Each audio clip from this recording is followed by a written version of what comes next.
Good morning students. तो आज के इस वीडियो में हम बात करने वाले हैं चैप्टर 11 वर्क एंड एनर्जी जो है क्लास 9th के लिए। तो चलिए शुरू करते हैं। देखते हैं in the previous few chapters we talk about ways of describing the motion of the object, the cause of motion and the gravitation। तो पिछले चैप्टर में हमने देखा मोशन चैप्टर में किस तरह से मोशन होता है, मोशन और मोशन के अलावा मोशन की कुछ वो थे इक्वेशंस थे, उनके बारे में हमने देखा। एंड ग्रेविटेशन चैप्टर भी हमने देखा, लास्ट चैप्टर जो था ग्रेविटेशन की, उसमें ग्रेविटी अर्थ अब चीज़ों को क्या करता है, अपनी तरफ अट्रैक्ट करता है, जिसे हम क्या कहते हैं gravitational force. And the concept that help us to understand and interpret many natural phenomena is work. Okay, तो closely related to work are energy and power. तो वर्क क्या है? वर्क का एनर्जी एंड पावर। तो work ही क्या है? Energy and power. In this chapter shall be study this concept. तो समझेंगे हम इस चैप्टर में अपने इस कॉन्सेप्ट को। तो all living beings need food. सभी जितने भी लिविंग बीइंग्स होते हैं फूड का नीड होता है, और फूड से ही क्या मिलता है? एनर्जी मिलता है सर्वाइव करने के लिए। तो living beings have to perform several basic activities to survive. तो देखो एनर्जी जो मिला, ओके, जो फूड खाते हैं उसी से तो सर्वाइव कर पाते हैं हम। जैसे इतनी सारी एक्टिविटीज़ करते हैं, चलना फिरना घूमना पढ़ना, ओके, दिमाग से सोचना, ये सारी जितनी भी एक्टिविटीज़ हैं उन सारी एक्टिविटीज़ करने के लिए क्या करते हैं? एनर्जी का रिक्वायरमेंट होता है। और इन सारी एक्टिविटीज़ जो हमारी बॉडी के अंदर हो रही हैं इनको हम क्या बोलते हैं? Life processes. लाइफ प्रोसेस जैसे हम क्या कर रहे हैं? रिस्पायरेशन कर रहे हैं, सांस ले रहे हैं, सांस अंदर खींच रहे हैं, ओके, छोड़ रहा है, मतलब सांस को अंदर लेना है इनहेलेशन, और सांस को बाहर निकालना है एक्सलेशन। लाइक हम क्या कर रहे हैं? ब्रीदिंग कर रहे हैं, ओके, ब्रीदिंग कर रहे हैं, हमारी जो हार्ट पंप कर रहा है, ब्लड को पंप कर रहा है, ओके। तो ये क्या होता है? सर्कुलेटरी सिस्टम, हमारा ब्रेन जो सोच रहा है, that is called nervous system. तो इतने भी सिस्टम्स हमारी बॉडी में वर्क कर रहे हैं, यानी हमारी बॉडी में क्या हो रही है? लाइफ प्रोसेसेस हो रही है। तो the energy for these processes comes from food. और जितनी भी एनर्जी आती है हमारी बॉडी में कहाँ से आती है? फूड से आती है, क्योंकि हम खाना खाते हैं तभी तो हमारी बॉडी में एनर्जी आती है, तभी तो हम कुछ काम कर पाते हैं। हमारी बॉडी भी उसी वजह से वर्क कर रही होती है, अदरवाइज बॉडी वर्क कर पाएगी? नहीं कर पाएगी। तो we need energy for other activities like playing, singing, reading, writing, thinking, jumping, crying, running. यानी जितनी भी सारी एक्टिविटीज़ आप कर रहे हैं इन सारी एक्टिविटीज़ के लिए हमें क्या चाहिए होती है? एनर्जी चाहिए होती है। और वो एनर्जी कहाँ से आती है? फूड से आती है। सिंपली कहें तो कहाँ से आती है? एनर्जी फूड से आती है। ओके, तो activities that are strenuous required more energy. Okay, तो इनके लिए क्या होती है? ज़्यादा एनर्जी का रिक्वायरमेंट होते हैं जो हम एक्टिविटीज़ करते हैं। Animals to get engage in activities. Animals भी तो एक्टिविटीज़ करते हैं। फॉर एग्जाम्पल दे में जंप और रन, ये भी क्या करते हैं? जंपिंग करते हैं, रनिंग करते हैं। दे हैव टू फाइट, उनमें फाइट होती है, मूव करते हैं एक प्लेस से दूसरे प्लेस पे, अपने एनिमी से लड़ते हैं, फूड को ढूंढते हैं, सर्च करते हैं, ओके, ये सारी प्रोसेस करते हैं। Also we engage some animals to lift weight, carry loads. तो तुमने देखा होगा कुछ लाइक डोंकीज वगैरह, तो ये क्या करते हैं? वेट को उठाने का काम करते हैं। बुलक कार्ट्स में जो ऑक्स होते हैं वो क्या करते हैं? बैल को, मतलब उनको गाड़ी को खींचने का काम करते हैं। हॉर्स को भी देखा होगा, हॉर्स राइडिंग वगैरह। तो ये सब क्या कर रहे हैं? कुछ ना कुछ वर्क कर रहे हैं। तो lift weight, carry loads and pull cart वगैरह। प्लॉ फील्ड, खेत में जोतने के लिए तुमने देखा होगा पहले के टाइम में दिखाया जाता है। हल कौन जोत रहा, कौन खींच रहा होता है उसको? हल जो होता है उसको कौन खींच रहा होता है? बैल खींच रहे होते हैं। तो all such activities require energy. और इन सारी एक्टिविटीज़ को करने के लिए एनिमल्स जो होते हैं उन एनिमल्स को भी क्या एनर्जी चाहिए होती है, ठीक है। तो हमने ह्यूमंस में देखा, ह्यूमंस में जो भी लाइफ प्रोसेसेस होते हैं उनके लिए फूड रिक्वायर्ड होता है, और फूड से क्या होता है? एनर्जी मिलता है। इसी तरह अगर एनिमल्स की बात करें तो एनिमल्स को भी फूड की रिक्वायरमेंट होती है। वो खाना खाते हैं, और खाना खा के क्या करते हैं? एनर्जी मिलती है उनकी बॉडी को, और एनर्जी की वजह से वो सारे फंक्शंस अपनी बॉडी के जितने भी हैं वो कर पाते हैं। लेकिन अगर हम मशीन्स के बारे में बात करें तो मशीन्स को भी एनर्जी की रिक्वायरमेंट होती है। मशीन्स वर्क कर रही हैं, वो भी कहाँ से? एनर्जी से। लेकिन एनर्जी उनको कहाँ से आ रही है? तो थिंक ऑफ मशीन्स, उनके लिए फ्यूल्स होते हैं। आपने देखा आपकी जो कार है, बाइक है, किससे चल रही है? पेट्रोल से चल रही है, ठीक है, डीजल से चल रही है। ओके, आपके घर में जो भी फैन चल रहा है, ये सारी चीज़ें इलेक्ट्रिसिटी से चल रही है। तो आप देख रहे हैं, list the machines that you need come across, what do they need for the work. तो why do some engines require like fuel, petrol and diesel? Why do living being and machines need energy to do work?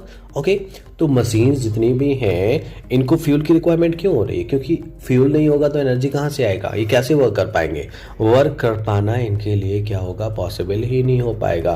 तो समझो work के definition को, what is work, and this is the difference in the way use the theorem work in day to day life and the way use in science. तो science की बात करें और day to day life में बात करें, दोनों में वर्क का मीन्स क्या होता है, अलग अलग होता है। हमारी डे टू डे लाइफ में अगर हम वर्क की बात करें तो वो अलग होता है, और साइंस की बात करें कि साइंस के टर्म में जो वर्क है वो क्या होता है। To make this point clear let us consider few example. हम कुछ एग्जाम्पल्स के थ्रू इसको क्लियर करेंगे कि वर्क जो है साइंटिफिक वे में और हमारी डे टू डे लाइफ में किस तरह से क्या है, अलग अलग है। ओके, तो देखते हैं। Not much work in spite of working hard. तो देखें इसमें कमली इज प्रिपेयरिंग फॉर एग्जामिनेशन। कमली क्या कर रही है, प्रिपरेशन कर रही है एग्जामिनेशन के लिए। She spends a lot of time studies में कर रही है। सी रीड बुक्स, वो बुक्स रीडिंग करती है, लर्निंग करती है, डायग्राम्स ड्रॉ करती है, ऑर्गेनाइज हर थॉट, अपने थॉट को लिख के ऑर्गेनाइज करती है, क्वेश्चन पेपर कलेक्ट करती है, अटेंड डेली क्लास में अटेंड रहती है, discuss problems with her friend, अपने फ्रेंड्स लोगों के साथ में नई नई प्रॉब्लम्स डिस्कस करती है, एंड परफॉर्म एक्सपेरिमेंट, और कई तरह के एक्सपेरिमेंट भी करती है अपनी स्टडीज से related. She expends a lot of energy on these activities. अब मतलब अब ये इतनी सारी वर्क कर रही है तो बहुत सारी एनर्जी भी क्या कर रही है, एक्सपेंड कर रही है इन सारी चीज़ों को करने में। इन कॉमन परलेंस की वर्किंग हार्ड, दैट मीन्स वो क्या कर रही है, बहुत हार्ड वर्क कर रही है अपनी स्टडीज को लेके, ओके, डायग्राम्स ड्रॉ कर रही है, ऑर्गेनाइज थॉट्स को, मतलब प्रॉपर मतलब प्रिपरेशन कर रही है अपने। तो क्या कर रही है, ये हार्ड वर्क करे। ऑल दिस हार्ड वर्क में involve a little work, in it we go by a scientific definition to work. You are working hard to push a huge rock. Okay, तो ये जो डेफिनेशन थी ये किसकी, अपनी day to day life. You are working hard You are working hard to push a huge rock. Let us say the rock does not move despite all the effort. तो आपने क्या किया, रॉक पे लगाया धक्का, लेकिन क्या हो रहा है, वो मूव भी नहीं हो रहा है उसकी प्लेस से। तो आपने एफर्ट्स तो लगाए, लेकिन एफर्ट्स से क्या हुआ, वो मूव भी नहीं हुआ। You get completely exist. अब आप क्या हो जाएंगे, मतलब कंटिन्यूसली ट्राई करते रहेंगे तो क्या होंगे, आप कंप्लीटली एग्जिस्ट हो जाएंगे, आपकी एनर्जी क्या हो जाएगी, खत्म हो जाएगी। However, you have done any work on the rock as there is no displacement the rock. You stand still the few minutes with a heavy load on your head. You get tired. Okay, आप अपने सिर पे कुछ भी सामान रखे रहे या हाथों से पकड़े रहे तो क्या आप टायर्ड फील करने लगे। You have exerted yourself and you spend quite a bit of your energy. Okay, of your energy. Are you doing work on the load? क्या आप वर्क कर रहे हैं, नहीं कर रहे हैं ना, यहाँ तो वर्क नहीं हो रहा है, फिर भी आपका एनर्जी तो एग्जिस्ट हो रहा है। The way we understand the term work in science, work is not done. अगर हम साइंस के अकॉर्डिंगली बात करें तो यहाँ पे कोई भी वर्क नहीं हुआ है, उसने स्टडीज की, कोई भी वर्क नहीं हुआ, ठीक है। एंड उसने क्या किया, जो मतलब सिर पे लोड लेके खड़ा रहा, कोई भी वर्क नहीं हुआ, मतलब वो खड़ा रहा, वो मूव नहीं किया। पत्थर से, बड़े से पत्थर पे, रॉक पे, दीवार पे आप धक्का लगा रहे हैं, वो दीवार मूव नहीं कर रही, पत्थर मूव नहीं कर रहा है, मतलब क्या है, in terms of science the work is not done. यहाँ पे अगर साइंस की डेफिनेशन के अकॉर्डिंग बात करें तो यहाँ पे कोई वर्क नहीं हुआ, लेकिन अगर डे टू डे लाइफ की बात करें तो डेफिनेटली इतना सारा वर्क हुआ है, उसने लर्निंग किया, इतना हार्ड वर्क किया, तो यहाँ पे दोनों डेफिनेशन डिफरेंट है। ओके, तो आगे देखें। You climb up the step of staircase and reach at the second floor of building just to see a landscape from there. Okay, you may even climb up a tall tree. If we apply the scientific definition, these activities involve a lot of work. यानी वो सीढ़ी के ऊपर चढ़ के गया, मतलब ऊपर पहुंचना था, ऊपर पहुंच गया वो। ओके, पेड़ पे चढ़ना था, पेड़ पे चढ़ गया। ओके, तो साइंटिफिक डेफिनेशन के अकॉर्डिंग यहाँ पे वर्क हुआ है, और वहीं पे जब कोई मूवमेंट नहीं हो रहा था, एनर्जी वो लगा रहा है, वर्क कर रहा है, लेकिन क्या उसका कोई रिजल्ट नहीं आ रहा, मतलब वो अपने प्लेस से क्या हो रहा है, मूव ही नहीं हो रहा है। अगर हम बड़े से पत्थर पे धक्का लगा रहे हैं, वो मूव ही नहीं हो रहा है, that means work is not done. Okay, word science के अकॉर्डिंग डेफिनेशन के अकॉर्डिंग कभी होगा, जब वर्क वो हो जाएगा तभी हम कह पाएंगे कि work is done. Okay, in day to day life, अगर डे टू डे लाइफ की बात करें, we consider any useful physical और मेंटल लेबर इज वर्क। तो यहाँ पे आप देख रहे हैं कि जो साइंटिफिक वे में, अगर हमने बात की साइंटिफिक वे की, तो साइंटिफिक वे में ओनली कंसीडर किया जा रहा है किसको, फिजिकल वर्क को। तो आपने देखा फिजिकल वर्क मतलब क्या, एक प्लेस से दूसरी प्लेस में अगर वो मूव करा दिया उसने तब तो वर्क हुआ है, अदरवाइज वर्क नहीं हुआ है। और अगर हम बात करें डे टू डे लाइफ की, ओके, किसकी, डे टू डे लाइफ की, तो डे टू डे लाइफ में फिजिकल वर्क और मेंटल वर्क दोनों को कंसीडर किया गया है। तो फिजिकल और मेंटल लेबर दोनों को ही क्या कहेंगे, हम वर्क कहेंगे अकॉर्डिंग टू डे लाइफ। दोनों डेफिनेशन में क्लियर रखना, साइंटिफिक वे में अलग और डे टू डे लाइफ में अलग। Activities like playing in a field, talking with friends, okay, humming a tune, watching a movie, attending a function, and sometimes non considered to be work. What conditions? What?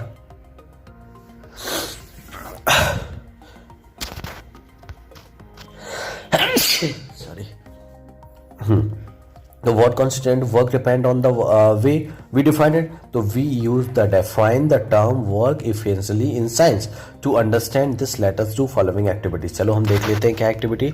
We have discussed in the above paragraph a number of activities which we normally consider to be work. Okay, in day-to-day life, for each of these activities, ask the following question. So what is the work being done on? What is happening in the object and who is doing the work? तो इन सारी definition question क्या कौन, who is doing the work, इनसे क्या निकल आएगा, हमारे day to day life का निकल के आएगा कि किस तरह से क्या हो रहा है, वर्क हो रहा है।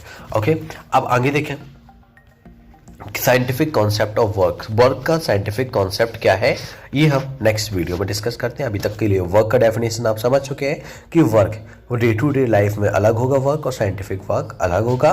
ओके, इसके अलावा वीडियो आपको अच्छा लगता है तो वीडियो को लाइक करें, अपने दोस्तों में शेयर करें।